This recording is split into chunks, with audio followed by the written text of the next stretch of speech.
এই ভিডিওটি কোনো রাজনৈতিক দলকে উদ্দেশ্য করে বা আঘাত করার জন্য বানানো হয়নি। ভিডিওটি শুধুমাত্র বিনোদনের জন্য বানানো হয়েছে। দয়া করে সবাই ভিডিওটি বিনোদন হিসেবে গ্রহণ করুন।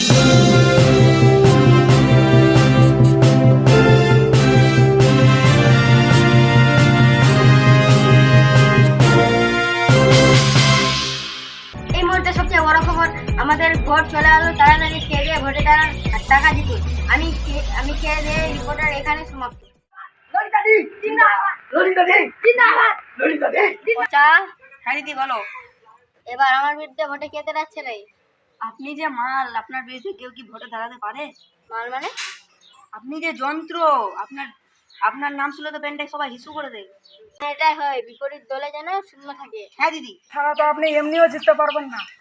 জিততে পারবো না মানে? দিদি আপনাদের একটা খবর আছে। কি খবর?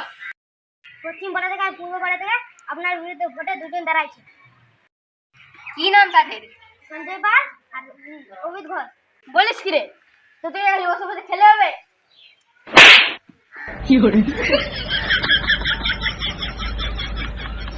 ভোট দিবেন কোনখানে? জোড়াপটির মাঝখানে।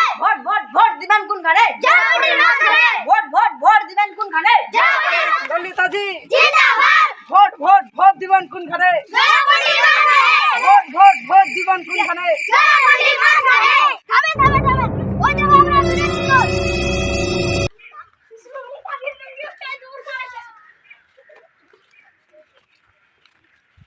হ্যাঁ, আমার তো 12টা বাজে গেল। সামনে তো লুটিটা দিছিস তোর। দাদা শুনেন। কি হলো তোর? কি হচ্ছে? আমি আসছি 5 মিনিটের জন্য। কেন? আমি বাথরুম লাগিয়েছি, আসছি। ঠিক আছে, আচ্ছা। দাদা সব ঠিকঠাক তো? হ্যাঁ দিদি, সব ঠিকঠাক চলছে। তাই একা কেন? একজন ছিল যে মাইনাস করতে গেছে। ও মাইনাস, তো ভোটটা পাবেন কিনা? কেন দিদি, কোনো সমস্যা হয়েছে? না বলছিলাম এমনি। নমস্কার দিদি, এখন সব দিদি। তারা সালা ভোটটা হতে দেখাচ্ছে বোঝা। আমি কি চিনিস? কেজি এবার নিচ থেকে বলছি, আমি খেতে রিপোর্টার এখন নাম চলে আসছি ললিতাদির কাছে। ললিতা, আপনি এবার ভোটে দিলে কত টাকা উন্নয়ন করতে চলছেন?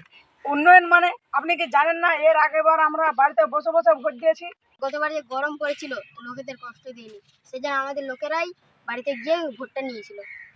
আমরা কি শুনতে পাচ্ছি আপনারা বলে টাকা খেয়ে ভোট কিনছেন? পচা, টাকাটা দে তো রে। আপনি টাকাটা খেয়ে দেখেন তো, টাকা খাওয়া যায় নাকি?